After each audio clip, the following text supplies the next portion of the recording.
Hey, how you doing? I thought I'd just go and build this quick video for you, just to run you through kind of what we've been talking about, and the model that I can kind of see for the business. And yeah, look, so I'll go through it. I've broken it into, say, three stages. I've got a little bit about where you're currently at to where you're going. The second part, I've actually got a little bit about my background and kind of where I'm at. And then the third part is a time that you can grab a pen and paper and take down some notes because it's the formula that I use that I've kind of built for my own business, but I've actually had a lot of input from a few other people as well, including mentor and friend who's actually helped me out a little bit. But I'm finding that it's working really, really well for HVAC businesses as well. So look, feel free to take notes as we go. But why not? Let's just jump straight in and see how we go. Now, forgive me as I go because I am kind of going to be controlling the screen and drawing as we go as well. But look, let's just get started. So first, I want to talk about the current situation where you're probably at. I know from our discussions that this is a lot of what we've actually spoken about, but I find that it's quite common with a lot of HVAC businesses of where they're at the moment. So the first thing that I've gone and marked down here, and I'll zoom in a little bit, but firstly, you're probably finding that you're around about 6 to 15K per month. Now I've gone and put that figure in based on the cities around the US. So forgetting the dollar figure just for a second, what I've done is I put in 2 to 8% margin. Now the reason for that is because typically across all businesses right across the whole country, that 2 to 8% is the amount that you're pulling in per job on average. Now, if that is you, because you can work out what the dollar figure is going to be, but if that is you, then you are definitely at the lower end of the margin. Now, there's several reasons as to how you've got there, but think about it from a perspective of if you have a couple of really, really low months, because you always have highs and lows, but if you have a couple of low income months, it basically eats into that profit that you've been making over whatever period of time, over 3, 4 months at 2%, 3%, and then you have a really, really shitty month, then wow, that margin is just completely eaten up. And then you're going backwards, you're going into debt, which is the last thing that you want. So if you are finding yourself in this position, then you are in the right place. So we'll keep on going. Next example I've got is within business to business. So say, for instance, if you are putting in bids or proposals, we call it proposals here in Australia, but over in the US, you typically call it a bid or an offer to go ahead and do the job. So you're given the price, you've given everything, and you're probably finding that you are being rejected right from the get-go. So people aren't even opening it up. They're not looking at it properly. All they're looking at is the price without even giving you the courtesy of a call to ask the questions as to why the price is what it is. And so if that sounds familiar, then yes, you're probably in that position where ideally you want those proposals to be opened, you want to be questioned, so on and so forth. But we'll get to that in a moment. Non-peak times. So say, for instance, the business to consumer portion of the HVAC industry. During the peak time, so in the lead up to winter and the lead up to summer, you are having the phones call off the hook. That's where you find that there's a lot of businesses coming in your way to the point that you probably can't even handle it. Then you've got the non-peak times where the phone's barely ringing, where you're calling people instead and asking the question, hey, can I come and do some work for you? It's really stressful as a business owner because I know full well that when you're going backwards, you're still paying wages, you're still paying rent, you're still paying your gas, electricity, everything else in between. It's very stressful. And so that's not an ideal scenario as another example, or your prices are too low. So for instance, when you first kick off in business, a lot of business owners try to compete in price and getting more jobs that way, opposed to having a higher price set, which you probably originally had. When you go from a sole trader where you don't have staff and you don't have as many expenses and then suddenly go to having staff and having all these other expenses that go with it, insurances, not to mention rentals, more vehicles, anything that you can think of, your prices have stayed the same. And then you realize, wow, I actually need to increase my prices just to pay the bills. And so your prices being too low just to compete as well is not necessarily ideal. All in all, you probably don't have a set business model. You have somewhat of a model, all businesses do, but you probably, since starting, haven't taken the time to have a bird's eye view, just to take a step back and have a look at your entire process from start to finish. And it's not necessarily your fault. Whenever you go into business, it's more about just getting the jobs done. And very few business owners take the time to do this. And that's what this is all about, is taking some time to actually take a step back and realize, okay, what is it that we are doing, not doing, so on and so forth. Now, if we go to the other side of the scale, so the gap between the current situation and the desired outcome, let's have a look at desired outcome, or where you want to be. Forgetting the actual dollar figure, you probably want to be at around about 15 to 30% margin on any services or products that you've got in place. And the reason why is because cash flow is so important to make sure that even during the not so busy times, because there's always going to be peaks and troughs, but 2 or 3 months in a row of low income could mean the end of your business, unless you've got some sort of piggy bank in the background to pay for everything. And so I've got to put in 15 to 30% of an ideal scenario of where you want to be. Statistically speaking, for the majority of HVAC businesses, that is their margin range. And you need that in order to survive as a business. There are a few other businesses out there which are a little bit more specific and more prestige. Trying to think of the actual word, but anyway, 40 to 50%, you have a few businesses out there that have premium. That's the word I was looking for, premium products or services, and that's kind of where they fit in the marketplace. But as far as what we're talking about, you and I, we just want to try and, at the very beginning, get you to that 15 to 30% mark. Now, the opposite end of the scale to not having your proposals looked at is quite the opposite, where let's just say, for instance, that you do put out a bid and that client or potential client gives you a call. If they're calling you, fantastic. That's exactly where you want to be. Whether you get the job or not, it's just going to be a matter of time and numbers of this happening, where they are going to continue to ask the questions. You're going to work out what it is that they want, and you will be eventually getting jobs.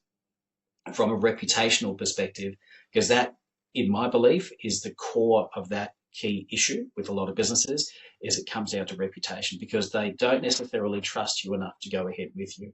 Sure, the price and everything might look good, but it's just that reputation that has kind of stopped you from getting that so far.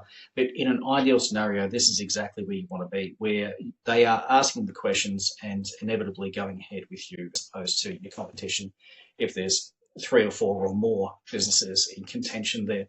And being booked all year round, rather than just being booked out during peak seasons, to be booked all year round is the ideal scenario. There are some methods in which my team and I work with you to make sure that that happens, but this is the end goal of where we want you to be and getting paid what you're worth. So rather than competing specifically on price, you are charging what you should have charged to begin with. Keep in mind that you are a professional. You've studied, you've done everything that you were supposed to do over the several years of leading up to this position, and to still be trying to compete on price, it's not an ideal scenario. And so where you will be at the end of this program is getting paid what you're worth. And what we'll do eventually is I'll go through the third step as far as creating somewhat of a formula to make sure that we get there. But let's just back out for a second, and we'll go back, and I've broken it down psychologically speaking, and this goes a little bit deeper than probably what you expected. But one of the psychological rules that you've got in place just with us individually is if we think something, then that thinking something typically becomes reality, because the thinking becomes doing. Then that doing has actual physical reaction. And once that physical reaction takes place, and then it leads back to the thought process. So it is somewhat of a triangle. And I've got to put it into a business concept, a business idea. And so where you're probably at the moment is what I like to call the hustle loop, because it is a daily hustle. You're busy at work. You're busy just focusing on the next job. It's where you're currently at the moment. So every day is a scramble. never catching up, just reacting to keeping the lights on, draining your time, money, and sanity, which of course inevitably means to desperate decision making. I always like to use the example of if someone comes to you and says, hey, the guy down the road can actually offer 10% less or 8% less or whatever the price is based on the exact same job. Without thinking, because you're desperate for that job just to get that extra money coming in, hey, let's just go ahead and do that, which of course leads to a short-term fix trap or a band-aid solution without necessarily thinking of the consequence, big term, big picture of what that will look like. So you're stuck in a consistent loop of quick fixes, never addressing the real problem, just burning cash and time.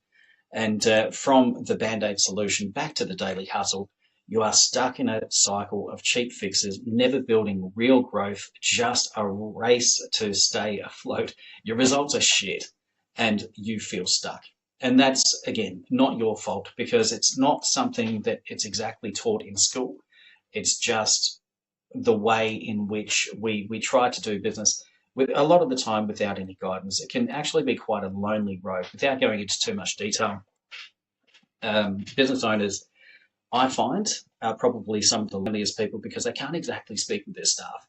They can't speak with their partners about it or their family about it because their family only look at it from the perspective that you give them without necessarily being inside the business. And you can't exactly talk with friends about it either because unless they're in the industry, they don't necessarily know. And most of the friends that you've got within the industry don't run their own business. So, and that's my point when it comes to being lonely. You don't have the network to speak with. And so it's often good to speak with like-minded business owners that have kind of been through it before and can guide you in a direction that has proven results that can clearly work. So where you want to be, and again, same triangle, I've gone and called it the success scaling model. At the end of the day, you can call it whatever you like. This is what an ideal business looks like. So rather than just having a day-to-day focus, it's more of a strategic niche focus. So that's more of a big picture, month by month focus, where you have somewhat of an idea as to the direction that you want to go. You charge what you're worth. You dominate the market. Customers know you as the go-to expert and they trust you all above all others. What I'm talking about is reputation. Having a reputation in the marketplace that is an accurate representation of who you are as a business owner and who you are as a company. And that's the ideal scenario that we're going to get for you. Charge what you're worth, charge real value delivered, own your value and charge what you deserve. With that, you are going to have proven client results. When you get the right type of client that has the right expectations of what you're going to deliver, you deliver it, the client's going to be fantastic. I'm going to be recommending you. And that's what leads back to the strategic niche focus. Every project locks in trust, drives referrals, and gives you an edge that no one else can touch. So that is the first part of 3 parts of what I'm talking about today.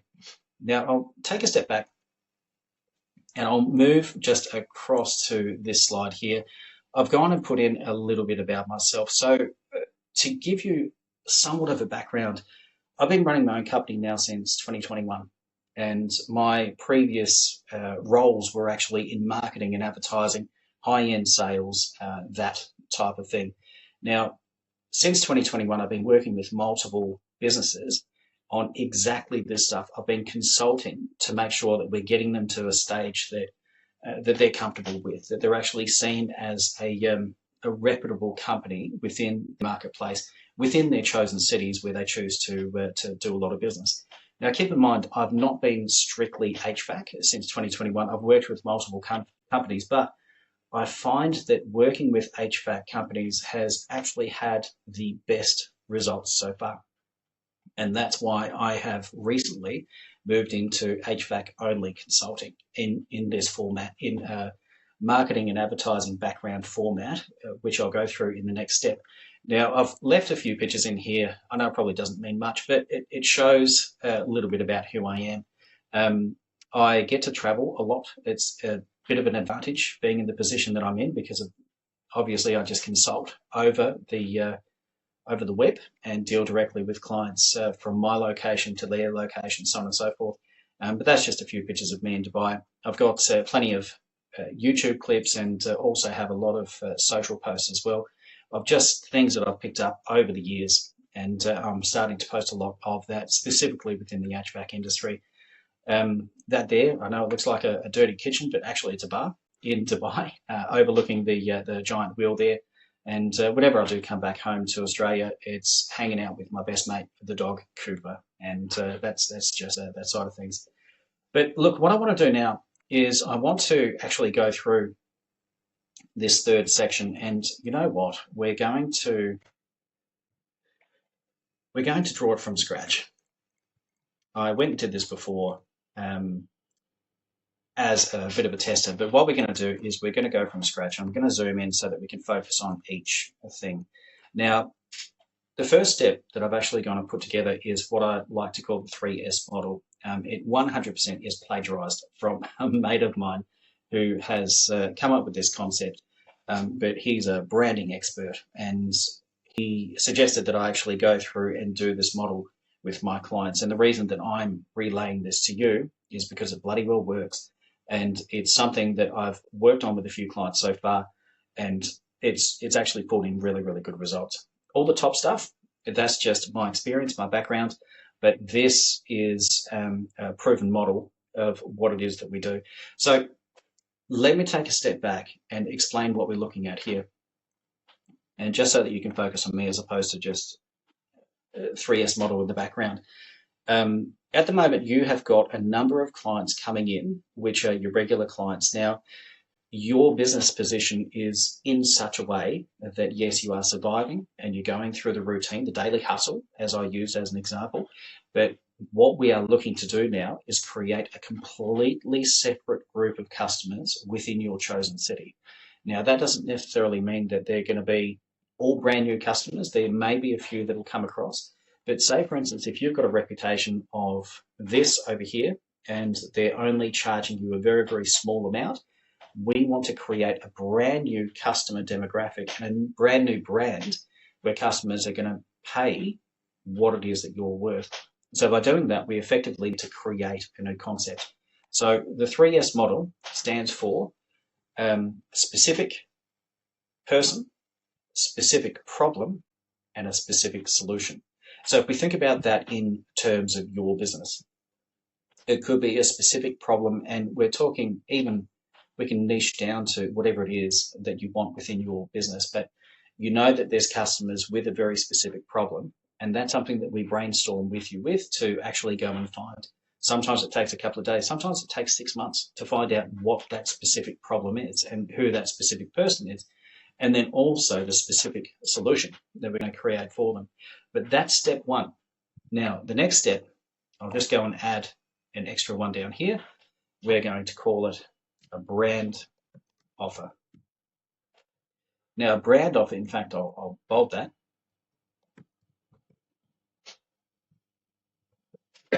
Excuse me. The brand offer itself is going to be a specific offer that you're putting out there to the marketplace. Now, I'll go and decrease myself again and put myself in the corner. I'll put myself on the shelf. The brand offer is going to be a specific offer that you're offering with the 3S model. So you found a problem within the marketplace, you know who the target audience is going to be, and you already have the solution. So with those three combined, you're going to create a brand offer. The next step is to have personal brand. Now, personal brand in personal terms, say for instance, if you're a sole trader, you're just an individual working within the company, that is going to be your personal reputation within the marketplace and what customers see you as. Now, if we combine all the three together, we are going to actually go and create a test of this brand offer using your personal brand and using the 3S model, the specific person, problem, and solution. Now, the whole purpose of a test is because we want to make sure that it's going to be accepted within the market. I come from marketing background, advertising backgrounds, and there's plenty of really, really bad ideas out there. There's also plenty of good ones, but we're not going to know if it's going to work until we test it within the marketplace. In my opinion, that usually means getting at least 5 clients on board. However you're doing that, whether it be through Google, social media, letterbox drops, or direct marketing, You want to get 5 people on board with this concept idea and test the marketplace. So once we've tested it and once it works, we then go on to the next stage. And that there will be a sales process. Sorry, a lead flow system. A lead flow system is how you're getting those. So exactly what I did mention, where it could be a letterbox drop, it could be direct sales or direct cold calling. Whatever it is that's working for you, we've gone from test stage to lead flow system, and that's how you're going to be getting your leads come in from there on. So it's the exact same thing, but once we've tested it, we then get to move on. And I did jump the gun by actually saying it. It's going to be a sales process. Now, the sales process is more so to do with once you get the potential client on the phone or once you're face-to-face with this client, because the leads have come in, now it's the sales process. If we're talking about sales consulting type role specifically, and that's usually in the business-to-business space, I have a rule of 2 sales close. If you're not getting it within the first 2 calls and you're not actually closing that concept, whether it be a product or service for the client, then it means that it's not working for you. But let's just say, for instance, that it's going to go in one of 2 directions. Direction number 1 is going to be make a sale. So they're going to go ahead with the concept. Now, I'm not going to go further into that, except I am going to go over here and I'm going to put down grey area. Now, what do I mean by that? The client is going to go, and I'll just go and put some arrows here quickly. Put one there, put one there. The grey area, I like to describe it in a little bit more depth and detail, and this is kind of the crux of what I've learned from my friend as far as this process goes, because being in business, you know full well that people are going to say yes to you, let's go ahead, when can we start? Or they're going to say no to you, but how often do the no's actually come about? I know it's a real pain in the ass, but how often do they actually come about? Most of the time it's, yeah, sounds really, really good. Hey, can I go and speak with my partner about that and then I'll get back to you? Or I need to have a think about it and then I'll get back to you. It's not a direct no. And I can't remember the amount of times that even myself personally, coming from sales background and running my own company, that I have gone out of my way to contact these people over and over again, and it's just dead wood, to the point where you have to actually make a decision and say, it's not worth wasting any more of my time, which is very important. And so we need to let them go. But rather than calling them a straight out no, they don't want to go ahead, what we do is we create a new box over here. We call it nurture system. And the nurture system is one in which it gives these maybe clients, because we won't call them no potential clients, we'll call them maybes, and we turn them into a nurturing system specifically that they still have us in the background giving them information. So let me go into a little bit more depth and detail.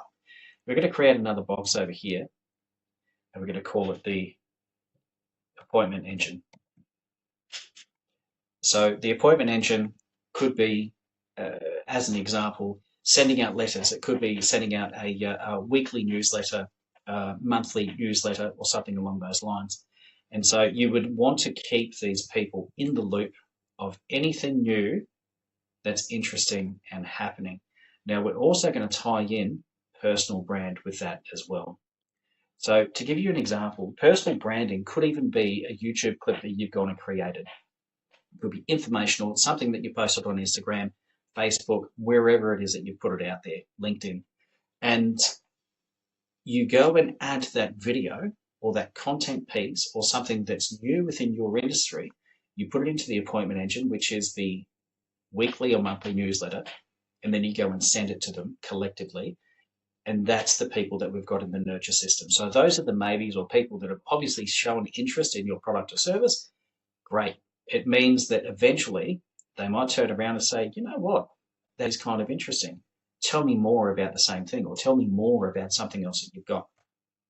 And they suddenly go back to the sales process, where they might go back to the grey area all over again, or you may in fact go ahead and make a sale from that, which is a positive place. That's exactly where you want to be.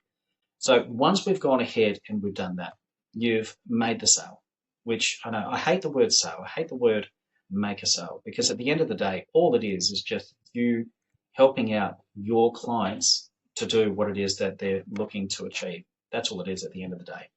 But let's go and put it in, and we're going to call it delivery. In other words, you do exactly what you say you're going to do. And impact, I always like to use that word because I'm not quite sure what happened there, but the recording kind of stopped. So I'm going to see if I can rewind a little bit and pick up where we left off.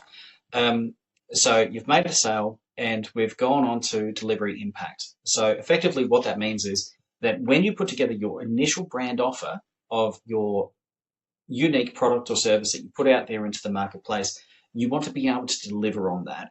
And the impact on that is that the customer is happy, that they're quite content with everything that's happened, which is very, very strictly tied to the brand offer. So it's not the testing phase, it's not the lead flow system.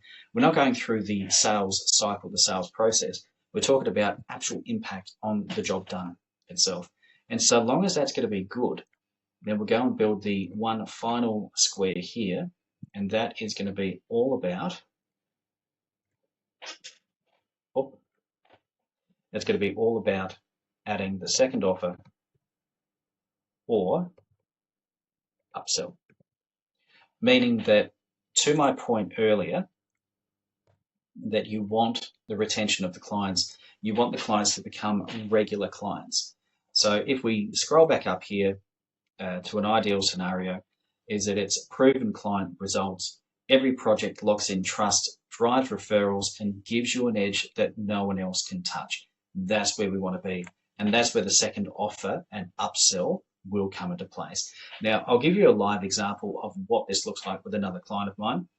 After going and servicing their HVAC system within their own personal premises, they offered them a 6-month or a 12-month option as far as just servicing goes. And the servicing, if they were to just call up and do it, was of a certain amount, whereas if it was already pre-booked in 6 months or 12 months in advance, that price was nearly halved. And so it was an incentive for the client to actually have those times booked in, dare I say, like a dentist appointment, heaven forbid, but specifically to make sure that their air conditioning unit was going to be maintained and their heating unit was going to be maintained.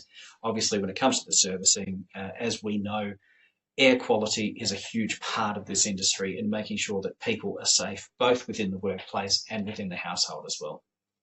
Black mold is a very real thing, and there are plenty of health implications that I don't need to explain to you.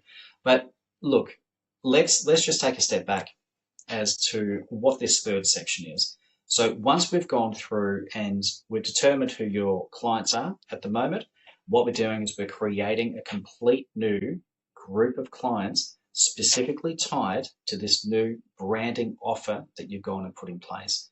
So what that means in reality for you is that rather than having a lesser, cheaper price out there in the market and you're competing on price, you've completely pulled yourself from that and created a brand new concept, and you're charging exactly what you're supposed to be charging, which could be the 15, 20, 25, 30% margin, as opposed to the 2 to 8% margin.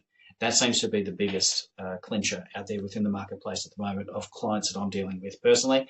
There might be plenty of other things out there that you've encountered, but that's where each of these points that I've gone and written down is where myself and my team work directly with you to make sure that we've got the best testing system, to make sure that we've got the best brand offer, to make sure that we're not so vague when it comes to your 3S model of specific person, specific problem, and specific solution. All of that tied in, and that's what we're looking at here. So look, if you have got any further questions about any of this that I've presented to you, or anything else for that matter, just get in touch with me. Best just shoot me a DM or get in touch with me via my regular details. DM via Instagram, that is probably the most common one that everyone uses nowadays. But yeah, this is the presentation in a nutshell. I hope that you appreciate this. And look, thanks again for your time. Look forward to speaking to you soon.